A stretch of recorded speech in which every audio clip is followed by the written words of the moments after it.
Fala, André, tudo bem? Tudo bem, Matheus, e você? Tudo ótimo também. Estamos ao vivo aí. Bom dia para o pessoal que está assistindo a gente. Vou primeiro te agradecer, André, aí, por topar bater esse papo com a gente, né? Acho que para a galera aí que não conhece, esse aqui é o Get Demo Talks, é um webinar que a gente faz aí semanalmente. Então a gente sempre traz um convidado diferente, traz algum tema, e o objetivo é sempre o mesmo: falar de alguma coisa relacionada a marketing, vendas, né? A gente sabe que tá muita coisa acontecendo no mercado, muita transformação, então a gente sempre traz cases super legais, faz algumas discussões bem bacanas. E, bom, acho que apresentei aí o podcast. É, Primeiro, André, brigadão por topar tá aí com a gente, né? Acho que a galera aí que já te conhece sabe o case gigante que vocês construíram aí na RD, né? Para a galera aí que talvez não saiba, né? O pessoal da RD foi vendido para TOTVS ali alguns anos atrás. Eles construíram um negócio gigantesco aqui no Brasil, né? Então, pô, toda essa parte de inbound foi realmente a RD pioneira que ia implementar, né? Toda uma parte educacional, todo mundo aí conhece a RD Summit. Então, enfim, a galera fez muita diferença. Enfim, André, vou deixar você se apresentar aí, te agradecer de novo por estar aqui com a gente. Acho que esse bate-papo vai ser super legal. Bom dia, Matheus, bom dia para a turma. É um prazerzão para mim estar com vocês. Você faz um trabalho incrível também, então é legal aprender junto também, não só compartilhar. E eu acho que você já deu uma boa introdução, né? Assim, o grosso da minha carreira eu passei na RD Station, que foi uma empresa que em 10, 11 anos, a gente levou do zero a venda para TOTS por 2 bi de valuation. Então, foi uma transação bastante marcante aí no cenário SaaS do Brasil. E mais do que isso, né? Acho que o caminho até chegar lá, né? A gente foi descobrindo muitas coisas e trazendo muito conteúdo, né? A gente vendia um produto que quando a gente começou, ninguém procurava, ninguém sabia que tinha necessidade, que demandou muito processo de educação. Eu toquei o marketing durante essa jornada por muitos anos, depois toquei um pouquinho de um berço focado em educação e pude vivenciar muitas áreas e muita coisa do marketing nesses 10 anos que eu estive na RD. Muito próximo ali da venda da TOTO saí, depois de um tempo tive uma passagem curta pela loja integrada, escrevi meu livro, Máquina de Aquisição de Clientes, você pode pedir aí na Amazon, não faço jabá porque eu não ganho nada com ele, 100% é doado para o Gerando Falcões. E mais recentemente venho trabalhando, ajudando algumas empresas como advisor, mentoria, tenho meu programa de mentoria também. Então, em termos de a jornada é isso, mas não quero falar de mim, não, quero compartilhar, então vamos lá para o que interessa. Show de bola, André. Cara, vamos lá, para a gente começar esse bate-papo aí, né? Eu acho que é inegável que o processo que vocês fizeram com a RD foi realmente um processo de educação, né? Vocês educaram o Brasil com a parte de inbound marketing. E eu vejo que hoje em dia, né, a gente, pô, olhando o LinkedIn e tudo mais, vê que a galera tá falando muito novamente de educação. Talvez isso até seja novo para muita empresa, né? Porque a galera até então se acostumou muito com uma visão de um inbound tradicional, de um outbound tradicional, e a gente está vendo que agora o tema de social selling ele está vindo com muita força, né? Tá todo mundo falando de social selling, você vê um monte de CEO de empresa grande, empresa pequena produzindo conteúdo, seja no LinkedIn, seja no Instagram. Então você vê que o mercado ele está se direcionando muito agora com mais força do que nunca, talvez, para esse viés de educação. E, cara, não tenho dúvida que eles foram pioneiros nisso naquela época. O que você vê que mudou em relação àquela época para hoje no quesito educação, né? Digo, pô, naquela época ninguém fazia o inbound tradicional, blog post, tudo isso, né? Vocês começaram a fazer isso como ninguém, ensinaram todo mundo a fazer, hoje todo mundo faz, né? E agora a gente está vendo que está existindo um novo momento, né? Talvez com um pouco mais de pessoalidade, menos conteúdo corporativo. Como é que você vê essa transição, né? Essa evolução da educação no mercado?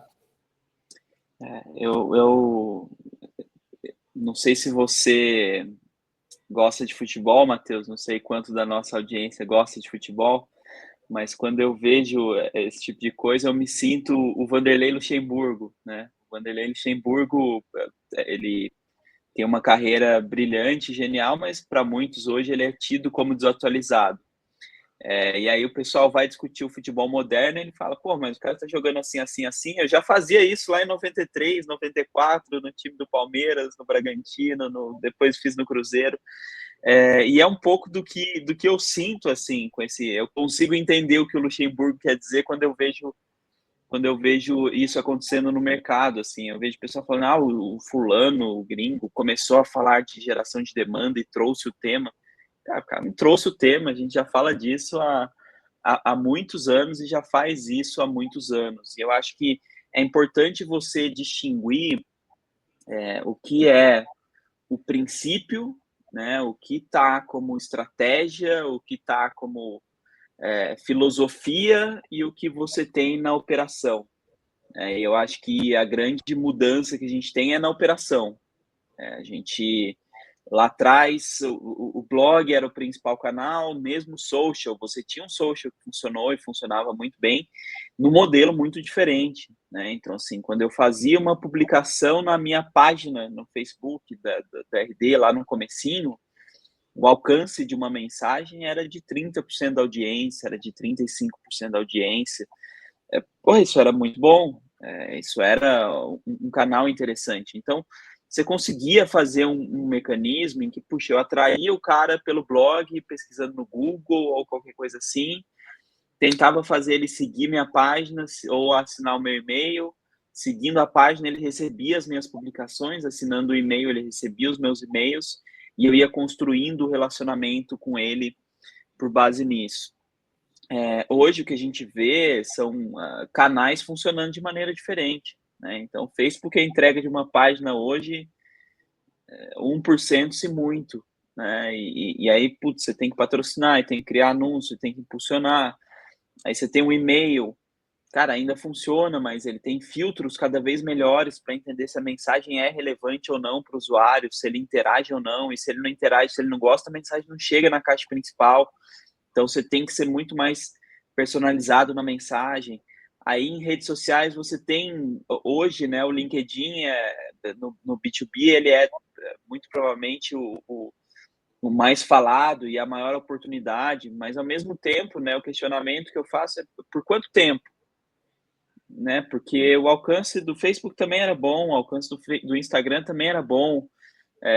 Então, as redes e tudo, né? O Google aconteceu a mesma coisa. O Google, antigamente, eram 3 anúncios por palavra-chave e você ficava bem ranqueado, tinha menos concorrência, etc. Hoje você entra numa palavra-chave, tem anúncio pra cacete, assim, você olha, metade da página é anúncio e tem coisa embaixo. E aí você concorre com outras coisas do próprio Google, tipo, ele dá o próprio resultado. Se você colocar hoje, por exemplo, placar de futebol, ele já coloca ali, ele não precisa entrar num site para mostrar isso. Então, as redes, elas vão naturalmente tentando monetizar mais, diminuir um pouco desse acesso grátis. E, óbvio, tem um mínimo que ela tem que dar, porque isso é o interessante para ela, né? Então, se o cara entra no LinkedIn, não tiver nada para ele fazer lá, não tiver nada de interessante, ele não vai entrar. Então, elas vão buscando sempre esse equilíbrio. E eu acho que o ponto para mim é esse, assim, eu acho que em termos de tática e operação, é uma corrida de gato e rato, né? Você fecha um canal, abre o novo, fecha um canal, abre o novo, e vão surgindo coisas novas e a gente vai tentando aprender e se ajustar. Agora, em termos de mentalidade e estratégia, eu acho que muito do que é feito hoje é a mesma coisa do que a gente fazia 10 anos atrás. De fato, a mesma coisa. Boa. As raízes são as mesmas, né? O que muda são os canais e as estratégias. E um ponto que você comentou que é bem interessante, né? Essa questão da diminuição da entrega, né? Pelo algoritmo ali das postagens. Se você parar para pensar, né? Pô, hoje em dia Instagram, Facebook, etc., eles estão num nível já de usuários e, né, pessoas ativas gigantesco. O LinkedIn, eu vi um estudo esses dias que dizem que menos de 1% da base realmente é ativa na criação de conteúdo. Então, você imagina, né, que hoje o algoritmo deles precisa distribuir mais esse conteúdo porque a rede precisa se manter, né, rodando. Daqui a pouco, quando isso for 50%, 60%, 70%, imagina o nível de disputa que isso não vai, que não vai ter, né? Sem contar o que você comentou, que é o ponto da rentabilização, né? Então, se tem muita gente produzindo, eles começam a rentabilizar, porque todo mundo vai querer ter mais alcance, isso vira uma máquina de dinheiro absurda, né? E eu sinto que hoje tá todo mundo numa corrida pelo orgânico, né? Tipo, todo mundo quer viralizar organicamente, quer ter alcance orgânico, porque, obviamente, mídia paga, aumenta o teu CAC, por aí vai. Eu penso muito assim, né? Aqui com a GetDemo, pô, a gente é muito ativo no LinkedIn, a gente tem um canal orgânico e, cara, a gente o tempo todo pensa em como que a gente pode gerar alcance sem depender de mídia paga, que, obviamente, é o mais saudável para a operação. Mas é um desafio constante, né? É o que eu falei, né? Vira sempre o tático, ele vira sempre uma corrida de gato e rato, né? Então, assim, hoje ele prioriza pessoas escrevendo, aí coloca lá a pessoa para escrever, aí a pessoa começa a escrever e, assim, hoje ele prioriza carrossel, aí tem que criar o carrossel. Hoje ele prioriza vídeo, aí tem que ir lá criar o vídeo. Você está sempre tentando entender um buraco, uma brecha para se enfiar. Cara, assim, funciona. Acho que vocês são um ótimo case disso. Vocês têm um baita resultado jogando essa corrida. Mas a gente precisa entender também que, primeiro, isso demanda. Cara, você tem que estar o tempo inteiro na crista da onda, o tempo inteiro entendendo o que está mudando e se atualizando. Volume, né? Hoje é um jogo de volume, é difícil você vencer sem volume. E sabendo que, cara, pode ser que semana que vem mude tudo. E tudo que você sabe, você precisa jogar no lixo e começar de novo. Então, essa corrida do orgânico, ela tem esse comportamento, ela tem essa demanda. Não tenho nada contra, pelo contrário, né? Eu já joguei esse jogo com outro contexto, com outro cenário, e rendeu frutos, mas precisa saber onde está entrando, né? E às vezes você tem outras possibilidades de canais, de meios de atuação, que às vezes não vão dar um resultado tão incríveis em termos de custo-benefício, né, em termos de LTV sobre CAC, falando a nossa língua aqui do mundo startupeiro, mas que são bons, são sustentáveis, são suficientes para crescer, né? Então você vai ver, por exemplo, hoje B2B tem muita gente fazendo evento, e, cara, eu acho um canal legal. É orgânico? Não é orgânico. Você precisa gastar, mas, cara, você consegue trazer bons clientes pagando e a conta fecha, e você sabe que é um canal que não vai mudar do dia para a noite, não vai ter esse nível de risco, estresse constante que você tem quando está dependente de um orgânico que está na mão de outra pessoa, né? Que está na mão de uma rede social, ou de um Google, de um buscador, enfim. Então, são escolhas, são caminhos diferentes que você tem que pesar junto com o seu apetite de risco, com a sua disposição de tempo, de investimento, de banda mental para conseguir equilibrar essas coisas. Sensacional. Pessoal que está assistindo a gente, que tiver pergunta aí também, galera, podem ficar à vontade para mandar aí no chat, tá? Que a gente vai respondendo aí ao longo do talk. O André, aí pegando esse gancho de educação, né? Tem uma pesquisa recentemente que saiu, que diz que 90% dos clientes B2B eles iniciam sua jornada de compra online. E eu diria que esse é meio que o black box do funil, né? Porque é aquele negócio. O cara viu um conteúdo ali, aí depois ele entrou no LinkedIn, viu alguém comentando, aí ele foi numa mesa de bar, alguém falou, né, mais alguma coisa. Às vezes o cara fica nessa e, cara, ele só vai realmente demonstrar ali, né, uma levantada de mão, realmente pedir uma reunião 6, 7, 8 meses depois. Não porque ele é um lead extremamente grande e complexo, mas porque às vezes você, no trabalho de educação, está fazendo uma lavagem cerebral nele, né? Vou dar um exemplo muito legal que aconteceu aqui na GetDemo com um cliente nosso aí, que, cara, ele tinha dito que tinha começado a me seguir no LinkedIn fazia mais ou menos um ano. Ele viu a proposta da GetDemo, inicialmente, de, né, criar demo pública de produto e tal, e ele falava, cara, nem a pau que eu vou fazer isso, né? Vai expor meu produto, o concorrente vai copiar. Só que ele ficou construindo meu conteúdo por praticamente um ano, né? E ele começou a ver que realmente, se o cara quiser ter acesso ao teu produto hoje, ele vai ter, né? Enquanto você está deixando, o concorrente não está vendo, mas você está deixando de mostrar para 10 mil clientes o seu produto que poderiam engajar e comprar. E aí, depois de, sei lá, 8, 9 meses, o cara veio, pediu uma reunião, ele acabou fechando. Ou seja, olha que interessante, né? Tinha um lead que eu nem sabia que eu estava educando, que estava lá considerando comprar, e quando ele veio totalmente pronto. Então, esse ponto ele é muito importante, né? Porque muita gente fala assim, não, eu sou outbound aqui, a educação do lead não é importante. E aí, a primeira interação que o lead vai ter é um vendedor lá tentando agendar uma reunião. É muito diferente de quando você já está construindo, né, toda uma audiência, uma relação de confiança, uma geração de insight, e por aí vai.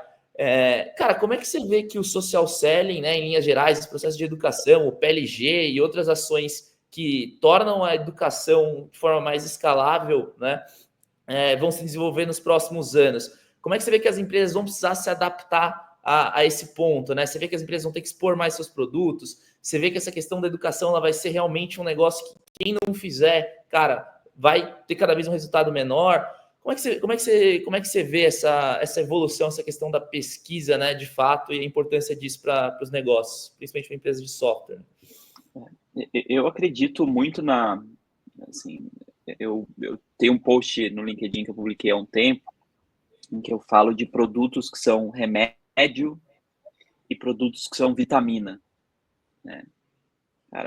O remédio, você toma quando você tem a dor, você toma quando você tem a doença, você toma quando você tem um problema. Você vai atrás dele quando o negócio bateu. E não adianta você oferecer para o cara, toma aqui um remédio de dor de cabeça. Não tem dor de cabeça. Não, mas vai te fazer... Cara, você não consegue vender, não faz sentido, não tem lógica, né? E você tem, por outro lado, os produtos que são vitamina. A vitamina, ela pode servir para todo mundo. Ela é uma oportunidade de você se cuidar, de ter resultados melhores, de você prevenir problemas. Só que, ao mesmo tempo, ela não é obrigatória. Ninguém acorda pensando, eu preciso tomar uma vitamina. Eu preciso resolver a dor quando eu tenho a dor. A vitamina é uma opção, é uma coisa que eu trabalho ali dentro. E aí existe esse debate, esse embate, muitas vezes. Já vi vários posts no LinkedIn, numa linha de será que marketing consegue gerar demanda? E eu acho que o ponto para mim é marketing consegue gerar demanda quando o produto é uma vitamina. Porque aí você consegue convencer e mostrar para pessoas que não estavam pensando nisso que isso é uma boa oportunidade, que esse é um bom produto, que isso faz a diferença para essas pessoas. Quando o produto é um remédio, você não consegue gerar demanda. Você é refém da demanda que aparece e basicamente você precisa estar bem posicionado para quando a dor aparecer e ele for levantar quais são as opções de remédio, você está entre os 2, 3 primeiros que ele vai considerar, que ele vai achar que são relevantes. O que eu acho que... por que eu fiz essa introdução, né? Assim, eu acho que, primeiro, os produtos que são remédio, a educação não vai servir tanto, né? Não tem muito essa lógica, você trabalha muito mais confiança da marca, outros aspectos ali. E você tem, para os produtos que são vitamina, um comportamento que cara, a educação vira fundamental até as pessoas entenderem esse conceito, porque o grosso do mercado não está comprando agora. E se você for focar só em quem está comprando agora, o seu mercado disputado é muito pequeno. Então, a educação vira fundamental, e aí social selling é naturalmente uma ótima forma de fazer isso. Mas você começa a conviver também com uma perspectiva de longo prazo, que é a transformação dessa vitamina em remédio. Se você começa a ter muita educação e muita demanda, com o tempo, aquilo já não é mais novidade, as pessoas já entendem melhor o que é e para que serve, aquilo já passa a ser essencial para elas, e quando passa essencial, já cai em outro meio. Então, quando a gente começou lá atrás, a gente tinha que ensinar, explicar o que era inbound marketing, blá, blá, blá, blá, porque senão não tinha compra. Cara, hoje em dia, quem só foca nisso já consegue vender, só foca no cliente que já sabe, já consegue vender, porque já foram tantos anos educando, ensinando, que isso lá na frente lá na frente virou necessário, virou comum. E aí eu acho que entra uma necessidade nesse momento para as empresas, que é entender melhor, com base em dados, com base em comportamento, como separar o joio do trigo. Então, assim, como eu sei que esse cara está educado e está na hora de receber uma abordagem ou não? Então, muitas vezes, cara, é pelo tipo de publicação que ele interage, muitas vezes é pela página que ele cai no seu site. Então, esse eu acho que é um grande ajuste, cuidado, adaptação que precisa ser feito, né? Então, as empresas precisam começar a entender que, cara, assim, com o tempo eu não preciso, todo lead que sai aqui eu trato como ignorante, preciso educar, preciso ensinar. Vários já chegam mais para frente e eu preciso, muitas vezes, só dar o que ele precisa naquele momento, que é ajudar ele a avaliar melhor o produto, é ajudar ele a montar o business case internamente, ajudar ele a comparar com o concorrente. Então, eu preciso tratar cada vez menos o meu processo de vendas como um processo rígido, formal e definido. Olha, tem essa etapa, essa etapa, essa etapa, eu preciso passar ele por todas elas. Eu preciso cada vez melhor entender qual momento ele está e o que ele precisa para aquele momento e conseguir atender essa necessidade, esse ponto mais específico. Então, eu acho que esse, para mim, é um grande ajuste, né? A gente tratava todo mundo, de certa forma, igual. E não é igual no sentido de... Não quer dizer que eu sou uma máquina. Cara, eu paro, eu escuto a dor, eu escuto o problema, eu vou montar uma proposta que se adequa para ele. Mas a gente tinha muito pouca flexibilidade, no geral, de processo. Cara, o processo, em geral, é a primeira call de conexão, depois uma call de diagnóstico, entendimento do problema, depois uma call de apresentação de proposta e depois alguma coisa de negociação, isso dentro da RD, por exemplo. E eu acho que hoje em dia, talvez esse processo não possa ser tão quadradinho assim. Em alguns você vai ter que pegar mais na frente e gastar mais tempo educando, em alguns, cara, você nem vai conversar com o cara já está maduro, já está pronto, ele quer só ver o produto, testar o produto e depois negociar. Então a gente vai precisar flexibilizar isso, e aí eu acho que entram forte os dados para entender e direcionar quando vai para cada caminho. Sensacional. Cara, um ponto que me chamou muita atenção na sua fala e que é um ponto que eu concordo muito é que a galera sempre tenta atribuir a jornada do comprador como algo muito linear, né? Então ele vai vir ali, ele vai consumir, ele vai ser educado. E, cara, a verdade é que não tem como você atribuir exatamente essa jornada, nem em questão de posicionar onde exatamente ele está, e menos ainda de avaliar o ROI, por exemplo, de determinadas campanhas. Quero dizer o seguinte: tem muito caso, por exemplo, nosso, que o cara está consumindo conteúdo orgânico há 6, 7 meses, e aí depois ele vai lá, vê um anúncio pago do LinkedIn Ads, ele vem. O ROI é do LinkedIn Ads ou é o orgânico? Né? É uma parada de falar, cara, intangível. Hoje em dia, aqui, o que a gente faz? O custo de aquisição do lead está muito calculado não pela sua atribuição direta, mas pelo montante total do quanto a gente investe, porque senão a gente já evidenciou isso conversando com o cliente, que a jornada estava longe de ser o que a gente tinha pensado que era, com base nos analytics que a gente tinha trazido. Né? E isso é uma coisa muito dúbia para as empresas, né? Porque existe sim, eu concordo 200%. Você tem muita coisa difícil de mensurar, você tem muita coisa difícil de atribuir, só que ao mesmo tempo, eu acho que, e aí a gente cai num histórico principalmente mais antigo, de quem olhava muito para branding lá atrás, há muitos anos atrás, que era quase que era a síndrome de Gabriela, né? Eu nasci assim, eu cresci assim, você sempre assim, né? Não sei quem lembra da música, da novela. Cara, a galera não, é imensurável, e aí não tentava entender o que tá dando certo, o que tá dando errado. É tipo, cara, não, o que a gente faz é isso, porque eu acho que isso é melhor. Então, você tem um meio de caminho aí, né? Você tem, às vezes, uma mensuração que cara, ela não é perfeita, ela não é precisa, mas ela serve como guia. Porque Uhum, é muito delicado também você cair num ponto que, cara, botei o outdoor, botei a panfletagem, botei o anúncio na TV, botei um monte, e aí, cara, assim, botei porque eu acho que eu tenho que botar, mas você não sabe qual contribuiu, qual funcionou. Então, cara, vamos tentar um pouquinho melhor, vamos tentar um pouquinho mais fundo. Então, por exemplo, vamos fazer uma mensagem, vamos fazer assim que um cliente fecha, fazer uma enquete com ele perguntando de que formas você nos viu e interagiu com a gente. Cara, deixa uhum. ele preencher e aí ele vai falar, pô, eu vi publicação no LinkedIn. Cara, isso eu não conseguia mensurar e ele tá falando aqui para mim que ele interagia, que ele via. Então eu consigo dar um pouquinho de crédito. Cara, é perfeito? Quer dizer que é... Não, cara, tem gente que vai falar e não fez, mas é o mais próximo que eu posso chegar. Eu não posso usar a desculpa de que é difícil mensurar para não mensurar nada e para me acomodar com os resultados que eu tenho e falar, é assim mesmo, né? Isso aqui, não, Uhum. isso aqui eu não sei se dá, mas é assim mesmo, é um mundo difícil de mensurar, então vai fazendo.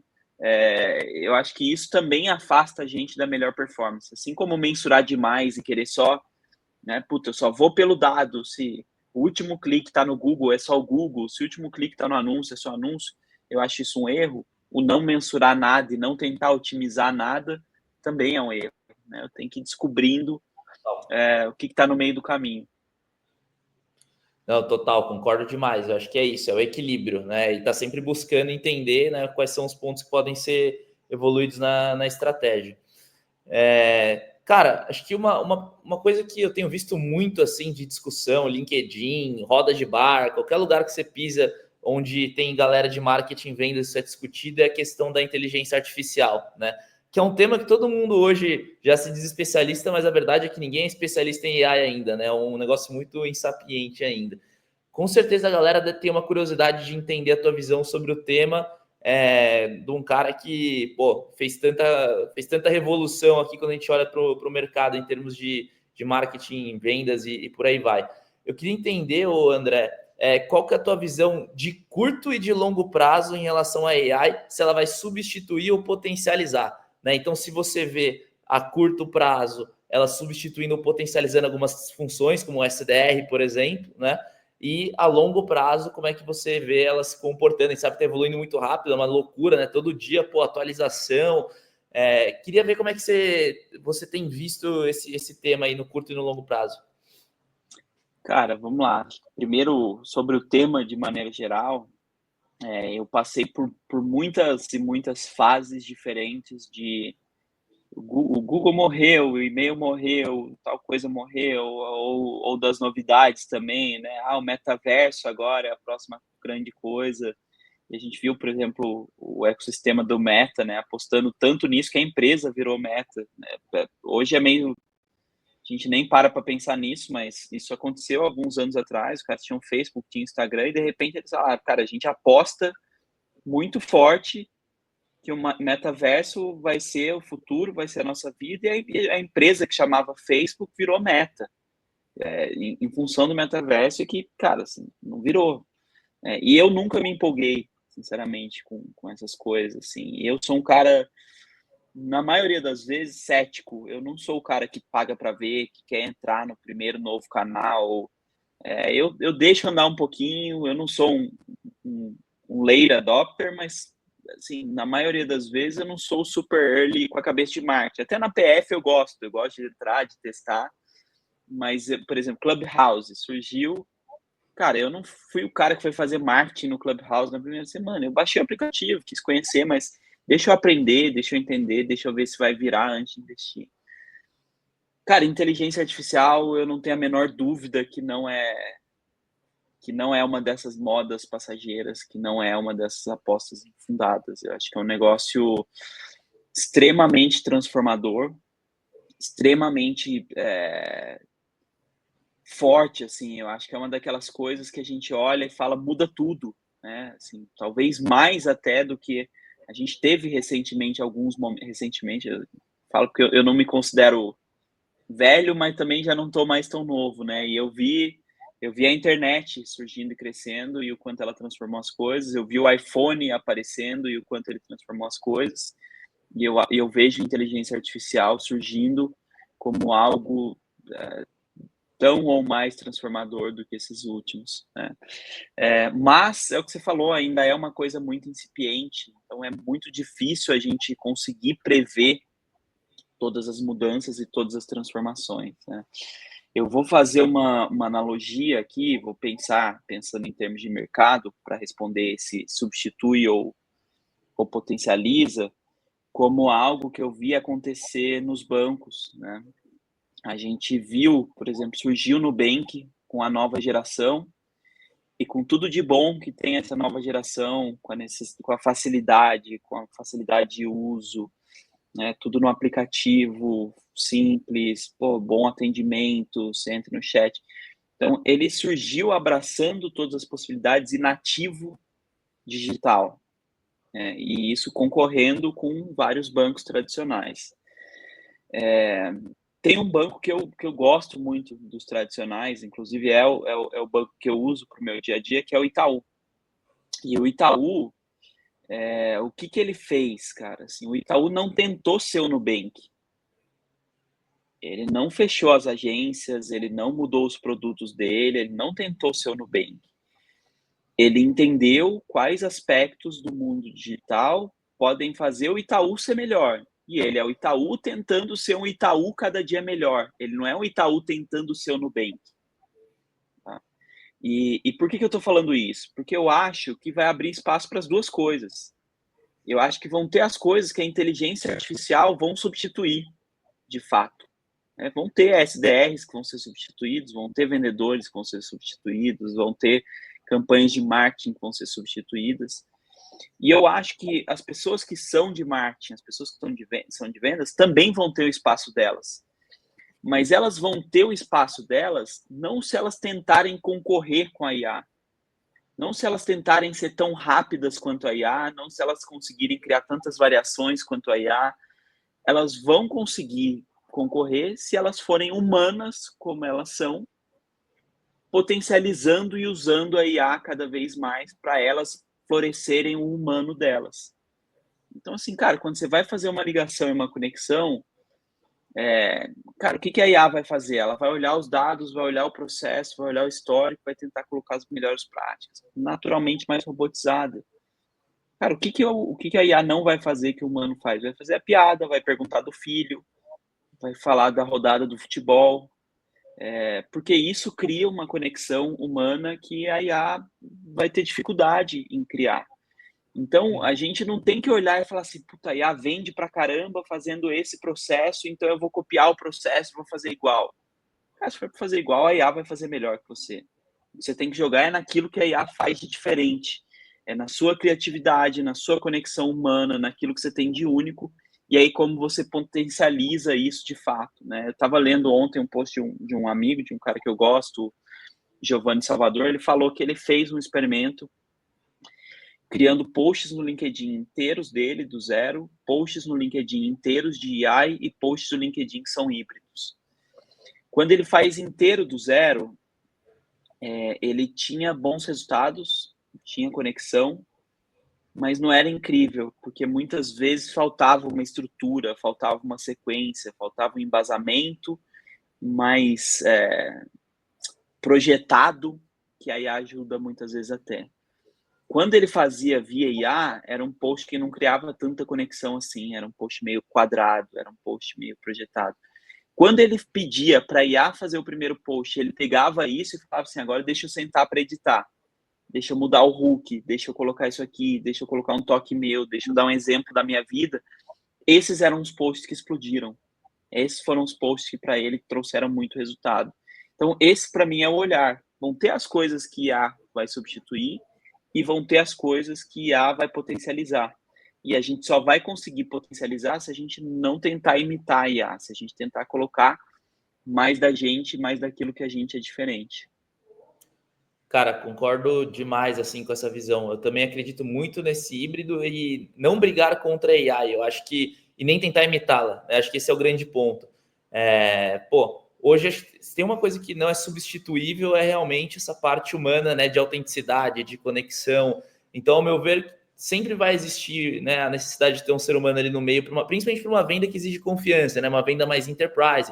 Claro que uma venda, né, ticket baixo não vai ter isso, mas esse é um ponto que, cara, a AI nunca vai conseguir substituir. E eu acredito muito nisso que você falou também, de utilizar a AI como recurso para você se tornar mais produtivo, ou para você produzir um conteúdo melhor. Por exemplo, às vezes eu tô lá, a cabeça às vezes tende a ficar meio viciada, né? Você fica viciado nos teus temas, você não consegue ver algumas coisas. Esses tempos eu fiz um teste, eu fiz quase 800 posts nos últimos 1 ano e meio, um negócio bizarro, assim.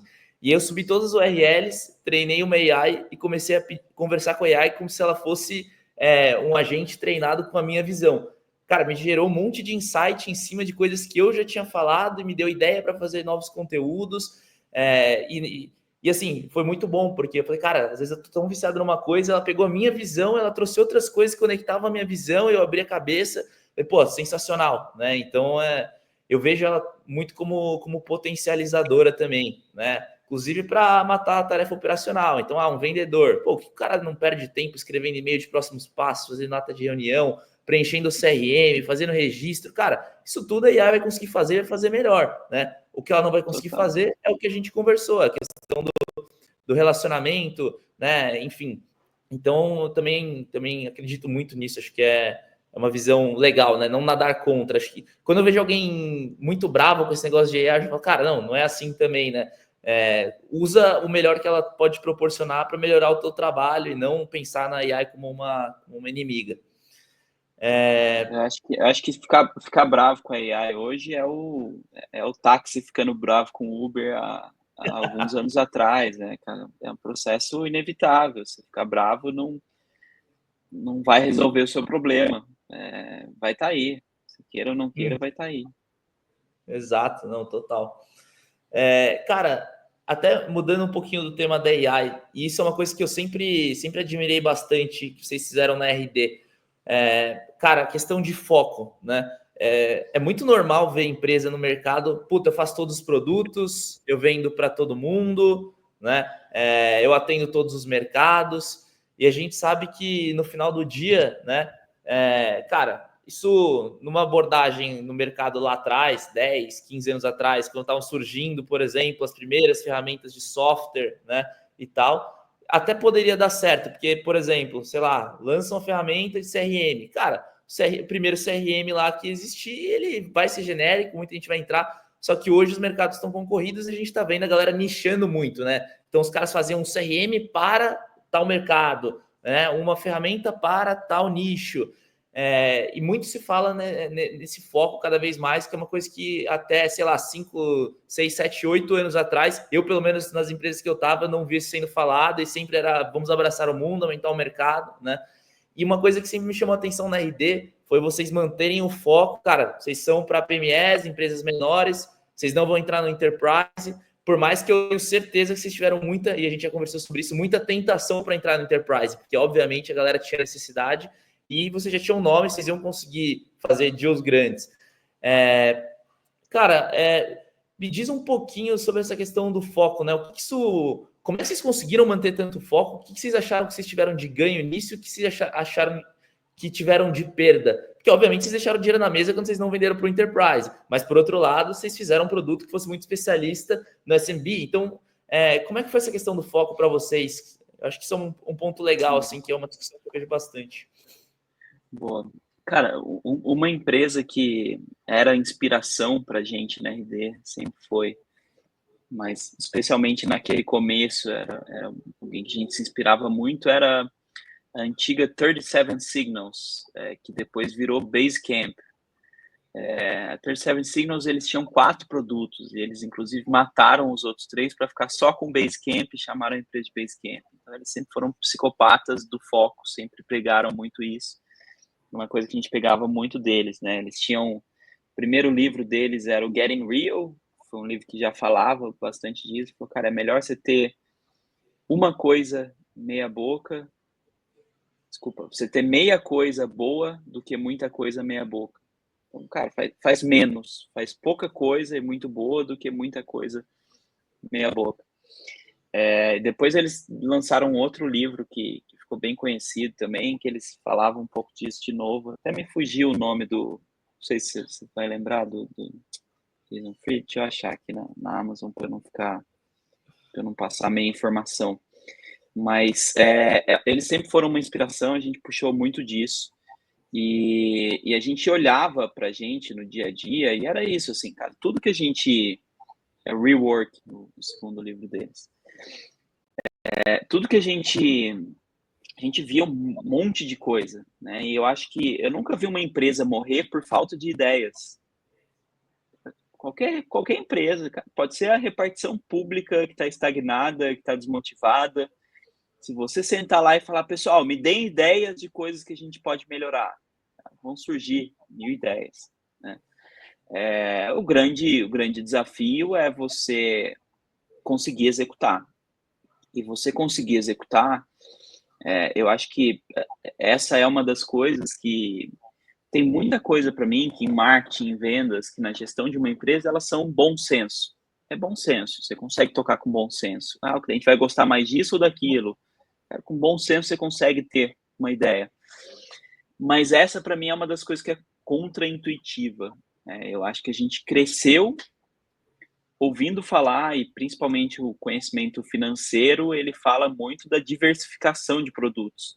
Você tem que apostar em várias coisas ao mesmo tempo, para que se uma fique ruim, a outra compense, né? Então, eu vou testar muitos canais ao mesmo tempo, vou testar muitos produtos ao mesmo tempo, porque se um ficar ruim, o outro pode ser que fique bom.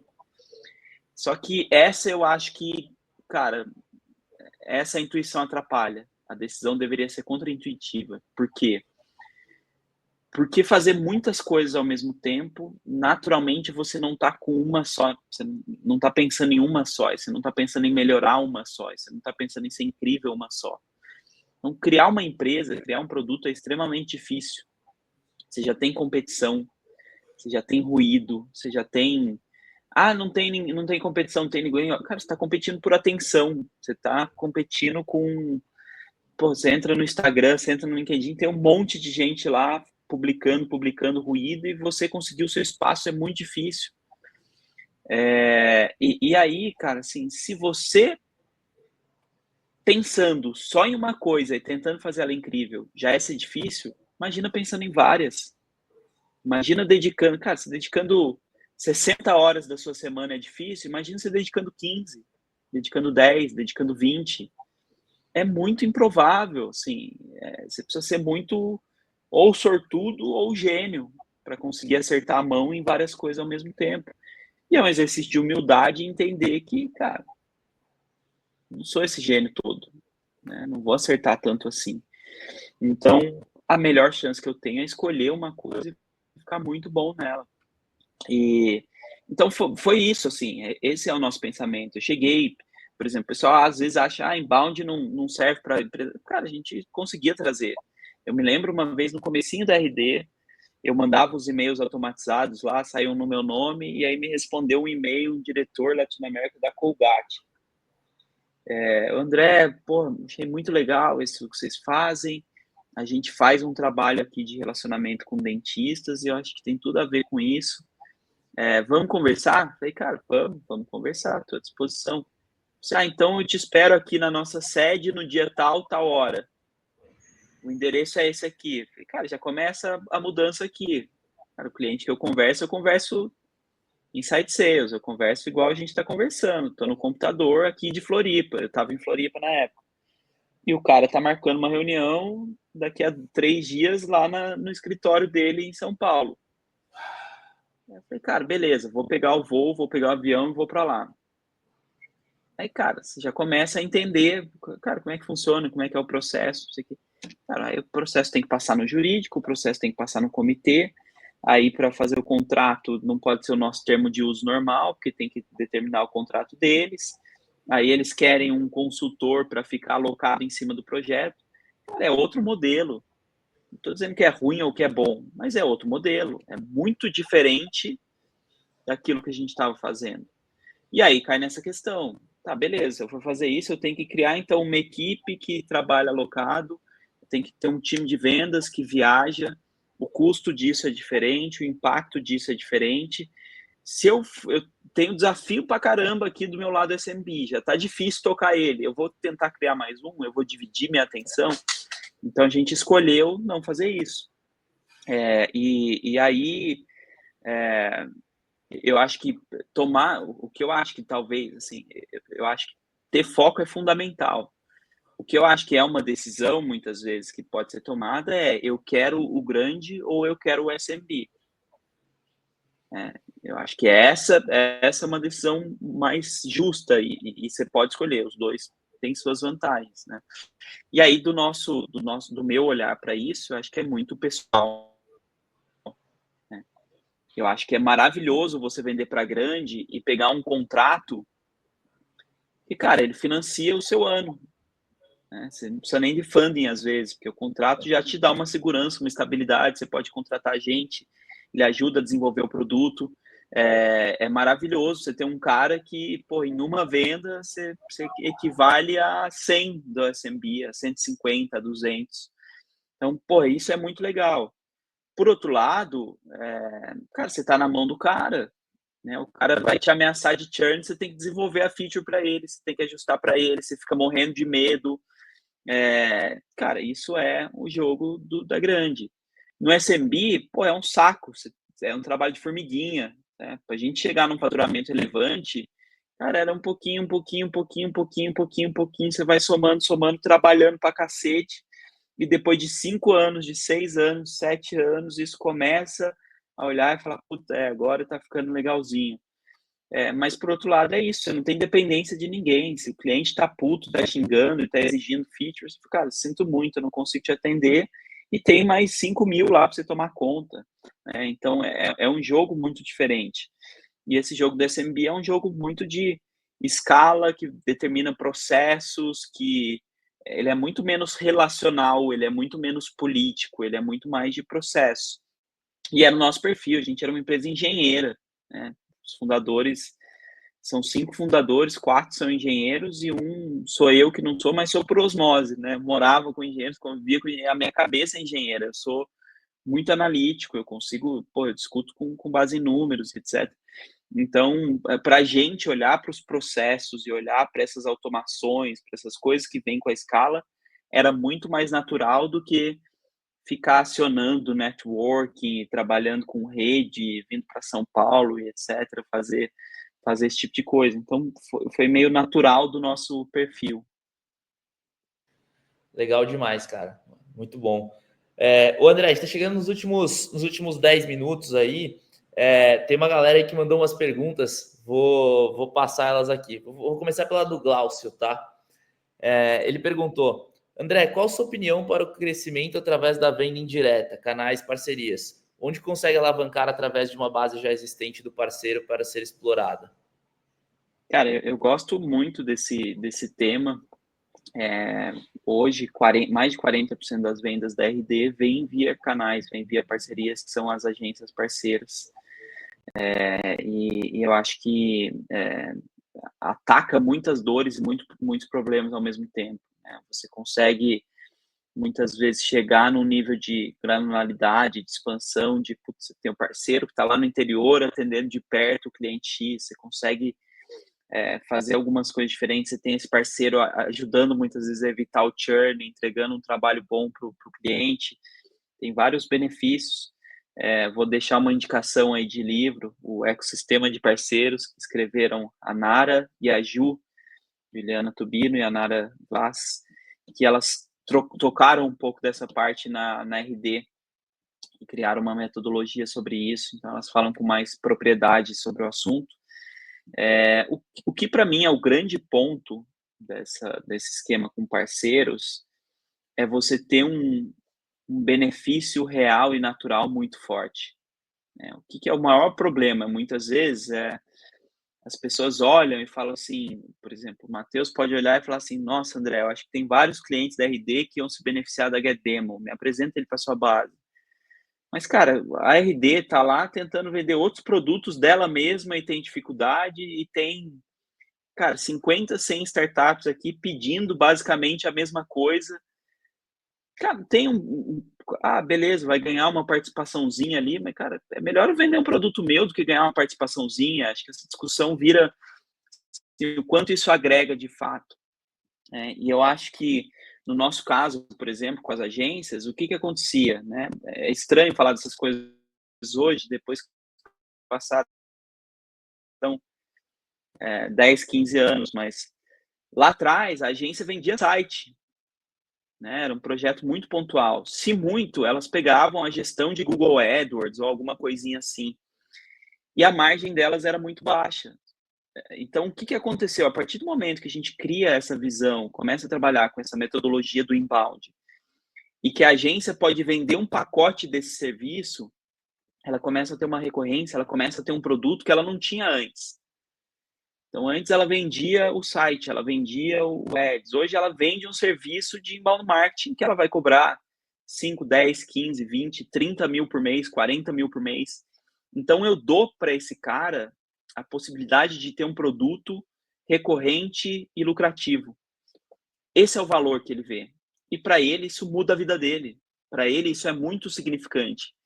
Então, ele tem interesse em estar comigo. E não é pela comissão.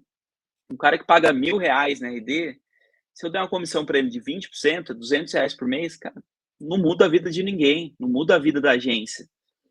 Mas ela falar que esse cara que comprou a RD Station vai pagar para ela 30 mil por mês, muda o patamar da agência, muda a vida do dono.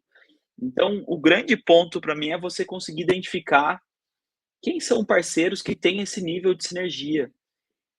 Muitas vezes, o dinheiro não é importante? Cara, você tem parceiros, às vezes, que vivem do dinheiro que ganham com a revenda, e tá tudo bem, né? A gente tem os esquemas de multinível, por exemplo, cara, é basicamente o dinheiro que o cara ganha sendo parceiro. E aí tem que ser um dinheiro relevante, você tem que permitir para ele que esse dinheiro faça muita diferença. Em vários outros casos, não é o dinheiro. Em vários outros casos, é ele complementar o produto dele com uma solução que ele não tem, é ele conseguir entregar melhor, é ele poder ter no cardápio dele uma possibilidade diferente, é ele chegar em níveis de clientes diferentes que ele não conseguia chegar. Então, tem que entender muito onde você consegue entregar o valor, e isso, para mim, é o que mais determina. O que está cheio de gente tentando fazer parceria que não anda em nada. Vamos virar o parceiro, vamos, você me ajuda, me indica, me ajuda, te indica, e aí? Aí fica nisso, aí o cara indica uma vez, depois esquece, depois cai na rotina, né? Eu não tô te ouvindo, Matheus, acho que você tá no... Tava no mudo. Legal, acho que o ponto que é super bacana da estratégia de parceiro de vocês é que vocês, obviamente, né, eram um produto extremamente escalável, né, e as agências permitiam ser times de serviço de vocês praticamente, né, entre aspas, porque pegavam a mão do cliente, isso ajudava na retenção, ajudava na implementação. Então isso, é super, super bacana. Cara, indo para só um ponto em cima disso que você falou, né? Isso vira muitas vezes uma questão, por exemplo, enterprise, né? A gente não atendia e quando atende tratando como SMB, né? Ele cai no inside sales normal, o processo é o mesmo. Agora ele tem a possibilidade de ter algo diferente com o parceiro, né? Cara, você quer um atendimento diferente, você quer um atendimento próximo, tem essas agências aqui que são parceiras nossas e a agência vai atender ele com o maior prazer do mundo. A gente começou a ter muito mais clientes enterprise por meio do programa de parceiros também, mesmo a gente não tendo que criar esse foco, né? Total. Cara, o Lucas Winter fez uma pergunta aqui, inclusive uma pergunta bem, bem bacana. Ele falou: influenciadores digitais, né, invadiram as vendas B2C e se tornaram um canal de venda, provavelmente porque as empresas viram que depender só de ads era cada vez menos sustentável, né? Você olha para o mercado B2C, antes era só anúncio caro, era televisão, depois elas começaram a perceber que os influenciadores digitais nichados ali conseguiam, né, ter vamos dizer assim, eles eram seguidos, né? Eles tinham pessoas que admiravam, que estavam interagindo com elas no dia a dia e perceberam que contratar essa galera para falar dos produtos delas era muito mais interessante. Você vê que esse movimento vai se replicar do B2B para o B2B, né? Então, influenciadores nichados fazendo publis, vamos chamar assim, para as empresas? Eu acho uma tendência, acho que tem essa natural do humano querer consumir e aprender mais com o humano. Eu acho que tem alguns desafios, né? Alguém que no digital ele é só influenciador, a credibilidade às vezes dele para citar, né? Tipo, o cara é só influenciador, como é que ele vai vender um negócio de demo? Ele nem faz demo, ele nem tem a. Então, assim, às vezes você tem essas diferenças. E aí eu acho que o B2B ele criou esse mecanismo que é os influenciadores dentro da própria empresa, né? Então é menos esse influenciador no papel de influenciador e mais a empresa criando influenciadores. No mundo B2B a gente chama na maioria das vezes de thought leaders, né? É, líderes de pensamento trabalhando com isso internamente. Mas eu vejo espaço e eu acho que já existem pessoas fazendo isso, né? Então, se eu pegar, por exemplo, um amigo meu, o Alfredo Soares, do G4, já faz muitos anos que ele se coloca como um grande influenciador. Está ali para o G4 e principalmente para o G4, mas abraçando outras marcas e trabalhando como influenciador de público. Você tem você mesmo, né, no LinkedIn, que você tem não só a GetDemo, como outros negócios surgindo, mas, de novo, que você está envolvido, né? Não sei, você me corrija se eu estiver errado, não sei se já fez ou faz publi, mas olhando muito para os negócios próprios, né? Então, eu acho que a onda, eu vejo muito essa onda no mercado B2C, aconteceu dos influenciadores criarem as DNVBs. Então, eles criaram as marcas para eles mesmos venderem. O mercado B2B, eu acho que está indo mais para o contrário, é as marcas criando os influenciadores internamente para vender elas. E eu acho que tem espaço para surgirem, mas eu acho que naturalmente a quantidade vai ser um pouquinho menor por conta dessa questão da propriedade de falar do assunto, né? Acho que o B2C.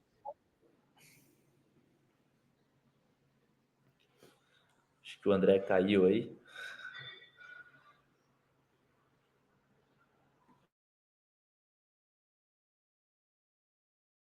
Esperar um minutinho aí que... voltou. Voltei, perdão, caí aqui. Tranquilo. No B2B, eu acho que as pessoas, né, no B2C as pessoas falam do dia a dia delas, elas contam de alguma coisa e muitas vezes isso é interessante e atrai gente. No B2B, eu acho que tem muito mais essa necessidade de ser alguém que tem autoridade, tem história, sabe do que está falando, conhece o problema dos clientes, e isso eu acho que limita o número de pessoas que têm condições de assumir esse papel. Total. Concordo plenamente. Acho que é muito diferente você vender um shampoo, né? Tal pessoa ali usa um shampoo, legal. Outra coisa é você vender realmente um sistema, um produto para uma empresa que tem um ticket mais elevado, que exige um nível de confiança. Então, eu também acho que, cara, vai existir esse movimento dos influenciadores serem criados, né, dentro dos seus próprios negócios. Até a gente vê alguns hoje que falam muito, né, trabalharam em um monte de empresa, hoje acabam indo numa linha de infoproduto, curso, né, e tudo mais, que acabam conseguindo casar esse ponto de ter uma bagagem e trazer, né, outras empresas para patrocinar e falar desses negócios. Mas eu também acho que, cara, isso vai ter uma certa limitação, porque para você falar do produto X, cara, você tem que ter bagagem disso, tem que entender o problema do cliente, não é um negócio extremamente superficial. Mas, ao mesmo tempo, as pessoas que tiverem o poder de fazer isso, elas vão criar canais muito sólidos, é o que você comentou. No meu caso ali, cara, eu falo mais dos negócios que eu estou envolvido diretamente, mas eu tenho outros parceiros que a gente já fez, né, que são complementares, que um fala do outro e a gente cria um ecossistema para cruzar nossa audiência e gerar demanda para todo lado. Mas publi, se você tinha comentado, eu nunca fiz e acho que nem é a ideia também, né? O negócio é, cara, trazer coisa que eu realmente veja valor e que esteja conectado Porque ao ecossistema. cai nisso também, né? Muitas vezes, assim, cara, o influenciador B2B ele precisa de autoridade, ele precisa de uma história, ele precisa de sucesso. E aí o cara que tem isso, será que ele tem interesse em fazer um publi por 2 mil, 3 mil, 5 mil reais? Não vai mudar a vida do cara fazer isso, né? É muito melhor para ele focar na empresa dele, nos produtos dele, onde ele ganha muito mais. Então você tem um pouquinho dessa dificuldade que acaba sendo diferente do B2C, mas acho que, de novo, né? Tem as diferenças, mas como princípio, como conceito, acho que faz todo sentido pensar assim em influenciadores B2B. Muito legal. E, cara, para finalizar aqui, já chegamos no horário aí, mas uma pergunta do Georges, ele falou, a AI pode equilibrar a balança de leads entre qualidade versus volume? Se tenho muito volume, posso ter baixa qualidade. E se tenho muita qualidade, tenho pouco volume. Eu acho que ele deve estar falando aí da capacidade que a AI tem de personalizar em escala, né? É possível, é possível que, assim, eu acho que a gente pode pensar na AI como um temperinho especial, um ingrediente especial. Que melhor, eu adoro comida com queijos, catupiry, etc. Para mim, o catupiry melhora tudo. Qualquer coisa que eu fizer na cozinha e botar um catupiry vai ficar melhor. A AI é esse catupiry. Se você souber usar e se você melhorar ali o seu uso, cara, você pode ter dados melhores para filtrar melhor, você pode ser mais específico, você pode melhorar tudo, tanto volume quanto qualidade. Mas, de novo, acho que ainda os caminhos a gente ainda está evoluindo, a gente ainda está prevendo, né? Eu gosto muito de jogar Uno com meu filho, com meu mais velho, ele adora, e tem aquela carta que você embaralha tudo e começa de novo, né? Eu acho que tem um pouco desse efeito com AI, né, cara? Tá embaralhando tudo e começando de novo. A gente não sabe exatamente ainda, cara, o quanto isso vai mexer nos playbooks e quais são todas as coisas que a gente vai ter de oportunidade. Eu acho que a gente está nesse momento de descobrir junto, né? Eu tô muito longe de me colocar numa posição de a AI vai acabar com isso, vai fazer. Cara, eu acho que a gente ainda está explorando e descobrindo como lá atrás, quando surgiu a internet, a gente não sabia que ia surgir o Uber, a gente ainda não sabia que ia surgir o Nubank, a gente não sabia de todas as possibilidades que vinham a partir do momento que a gente tem os nativos digitais. Era muito difícil prever com exatidão. E eu acho que a gente está nesse momento com o AI. A gente está descobrindo, está vendo ainda aonde isso vai chegar e aonde isso vai levar. Assim, que para mim, claramente, tem muito potencial. Legal. Até complementando, um ponto bem bacana que eu sinto que, fazendo alguns testes aqui, sempre está, né, testando coisa e tudo mais, que a AI conseguiu ajudar de uma maneira espetacular, né? Obviamente, a gente tem campanhas aqui de e-mail marketing e tudo mais, e antigamente eram aquelas campanhas muito mais genéricas, né? Que você, beleza, você segmenta um público, mas querendo ou não, ela não tem um nível de personalização para cada um, porque, cara, são 2, 3, 4, 5 mil, né, leads que vão receber aquele e-mail marketing. O que a gente fez aqui? Isso foi muito top. A gente conseguiu pegar as URLs dos LinkedIns dessa galera, a gente subiu numa AI e a gente pediu para ela criar um e-mail conectando a empresa, o lead e o que a gente tinha para oferecer em um e-mail único exclusivo para esse lead, para a gente conseguir disparar em massa. Ou seja, a gente botou AI para criar, acho que eram 1.800 e-mails personalizados para cada um. Então, cada um era diferente um do outro. E ele pegava ganchos em cima, do cara aposta, da conta da empresa. A empresa tinha uma lá que recebeu um aporte. Ele conseguiu conectar assim, vimos que você recebeu um aporte, você deve estar com um desafio de escala gigantesco, e escala, né, envolve demonstração de produto, a gente tem caraca, genial, imagina cada uma, ou seja, acho que isso é um pouco do que o Jorge trouxe ali de, cara, como é que você pega volume e você consegue personalizar com o AI. Isso acho que foi um teste mais legal, assim, que a gente fez, que eu falei, cara, isso aqui é muito poderoso. E vale pensar que está só no começo, né? Assim, quando a gente compara, né? A gente está vendo agora as edições de foto e etc. Quando você começa a comparar os avanços, cara, se você pegar há 1 ano atrás, há 6 meses atrás, há 3 meses atrás, cara, é muita mudança, muito relevante e muito rápido. Muito rápido. Então, você conversa, esses dias eu fui ver uma conversa minha pedindo coisa para o ChatGPT já há 1 ano atrás. Cara, assim, é abissal a diferença, é abissal o nível de conversa que ele tem, as respostas que ele traz. Aí você começa a pensar o que vai ser isso daqui a 1 ano, daqui a 2 anos. A gente não putz, tá só no começo, assim, a gente não consegue ainda visualizar o tamanho disso. Exato, dá até medo. Mas, cara, extrapolamos aí o tempo. André, queria te agradecer demais aí pelo bate-papo. Sempre o bate-papo com você me faz refletir bastante. Acho que é legal pegar essa bagagem que você tem e cruzar com tudo que a gente está vivendo aqui, né?